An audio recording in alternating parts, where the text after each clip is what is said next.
le film sur l'histoire d'Edward Snowden, Citizen4.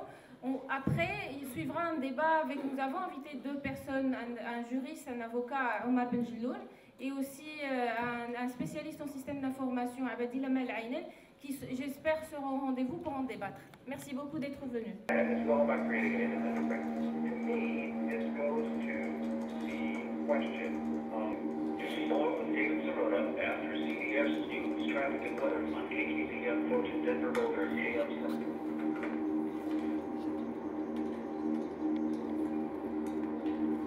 Hey, can you hear me?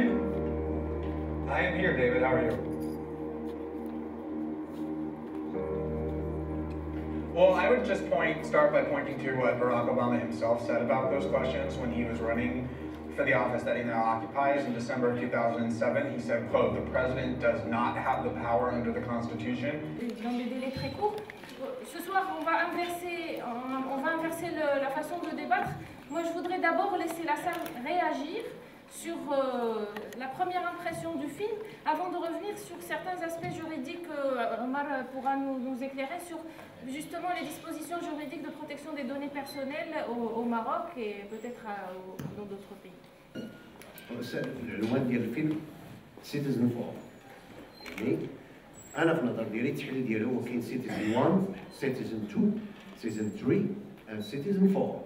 سيتيزن 1 يقدر يكون من امريكا الشماليه واوروبيه، وسيتيزن 2 وهو السيتويان ديال الدول الناميه، وسيتيزن ثيرد وورلد يعني العالم الثالث، وسيتيزن 4 اللي هو فيرتويال كوم سنودن، بمعنى انه حتى الحكومه المغربيه انه قاده ان تبروتيجينا المغاربه، وهي براسها هي ماشي ني با بروتيجي.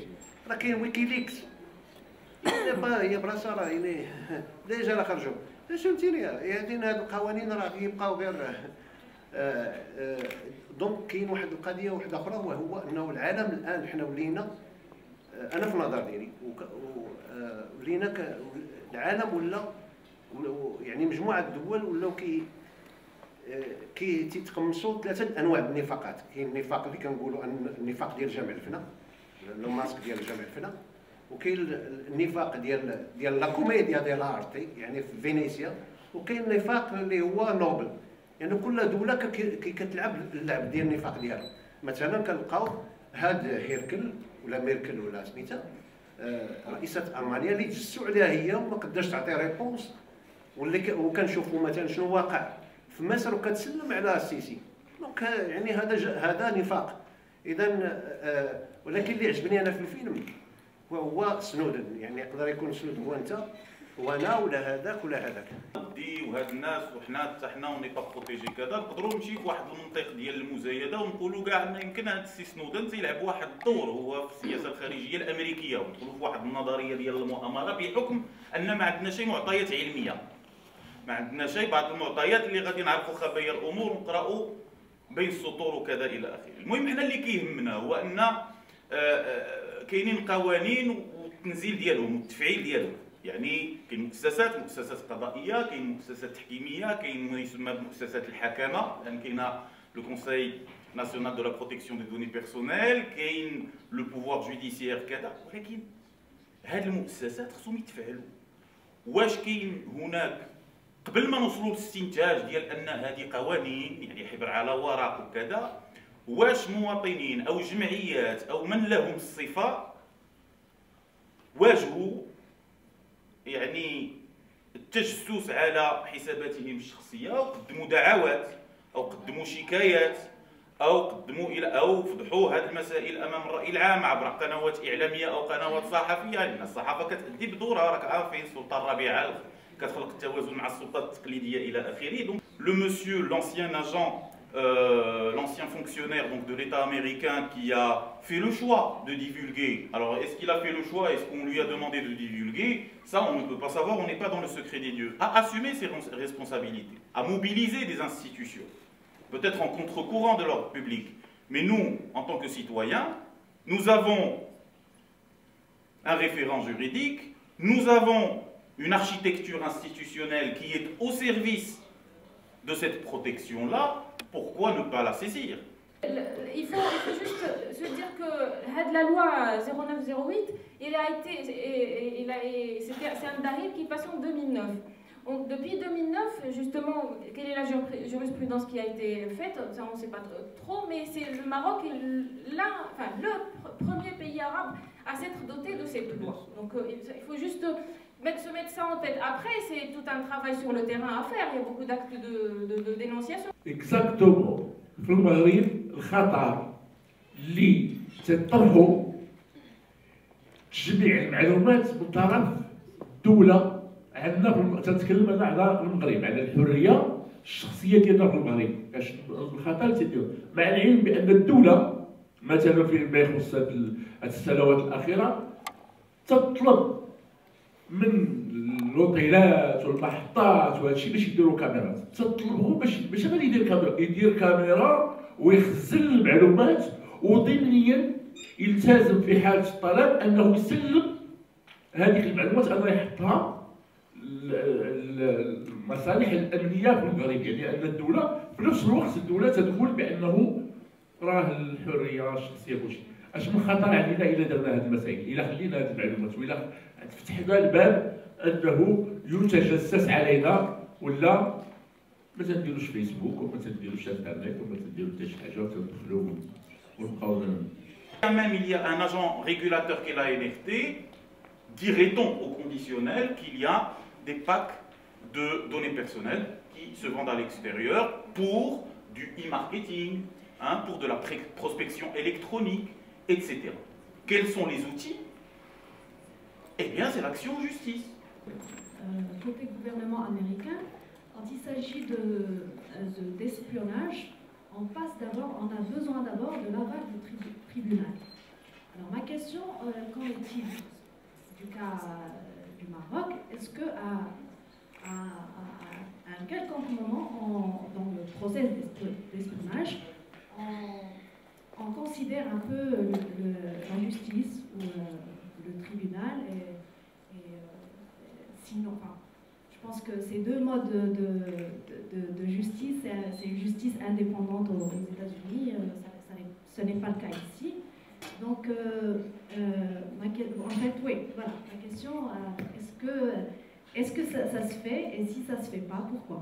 Donc, effectivement, toute l'idée de la violation de la donnée personnelle, qui est quelque part l'incarnation de la violation de l'intégrité finalement, morale, voire parfois physique, doit bien évidemment être ordonnée par le pouvoir judiciaire. Qui font la pub, justement, pour les gens en particulier. Et si vous voulez savoir avec qui parle votre copain, vous pouvez acheter ces apps pour voir en temps réel tous les chats WhatsApp et Facebook. Il y a plusieurs. En fait, il y a des pages de Facebook et des setups. On peut l'acheter online. Et la pub, c'est ça. C'est ça. Je pensais, c'est pas un délit ou quoi? Là, ce n'est pas une menace, c'est une violation de la... C'est-à-dire qu'en fait, le fait d'ériger, si vous me suivez mon raisonnement, si vous érigez le fait de m'espionner comme une menace, cela devient chantage. D'accord? Dans le cadre de la qualification pénale, aussi bien du doyen des juges d'instruction, encore une fois, et du procureur. Combien même ce que vous avez espionné peut être compromettant. Est-ce que vous m'avez suivi? C'est une chose. Deuxièmement, si je suis victime de cet espionnage-là, eh bien, j'ai les moyens judiciaires pour pouvoir arrêter l'hémorragie, pour pouvoir poursuivre les acteurs de cette infraction, pour pouvoir les condamner, etc. Il faut qu'il y ait une prise de conscience de l'individu victime de ce type de manœuvre, d'accord, pour pouvoir saisir les institutions. Dans ce cadre, ce qui se passe factuellement, c'est que celui qui est espionné a toujours implanté dans sa tête, une fois qu'il le sait, qu'il a quelque chose à se reprocher. D'accord, donc déjà pour le film, il est très intéressant, c'est une question qui nous concerne tous. Peut-être ma cartouche, c'est pas une personne qui nous poursuit et poursuit nos mais c'est surtout une surveillance virtuelle. On ne s'en rend pas vraiment compte, mais ça existe, qui marche le film. Ça ne nous aide qu'à nous rappeler on doit faire plus d'efforts pour la protection de nous-mêmes, le gouvernement ou là d'autres institutions pour nous protéger. Le film était très intéressant. D'ailleurs, ça fait l'actualité de toute manière. Tout ce qui est en relation... ça fait l'actualité dans le sens où l'espionnage fait partie de notre quotidien. Et avec tout ce qui se passe dans le monde actuellement, ça ne peut que s'accentuer. Et franchement, le débat après était très intéressant. On a eu affaire à Omar Benjelloun, qui est un juriste de renommée, on va dire. Et franchement, très intéressant, parce que personnellement, j'ai pu avoir accès à des notions en rapport avec ça que je ne connaissais pas. Et voilà. C'est un concept de gauche qui était le ciné-club, qui permettait éventuellement aux jeunes de débattre autour d'un film, donc qui renvoie à un sujet de société. Et vu que le film est quelque part axiomatique par rapport au débat actuel sur justement la violation de la vie privée, l'atteinte de la vie privée, le droit à l'information, la différenciation entre les deux, etc. Donc et puis surtout le redéploiement des espaces de communication via les réseaux sociaux, via les différents outils communicationnels. Donc c'est un très bonne initiative, donc qui a permis les jeunes de débattre autour d'un sujet très chaud d'actualité, et puis qui va des droits de l'homme, effectivement, de la sécurité, du respect de l'individu. Donc une espèce d'équation intéressante entre la notion de collectivité et la notion d'individu à travers le traitement de la donnée personnelle. C'est un très bon format, une très bonne initiative, et j'espère que ce n'est que le début, et que ce format-là, et que les jeudis du cinéma et des droits de l'homme vont prospérer dans la capitale du royaume. Tout va bien.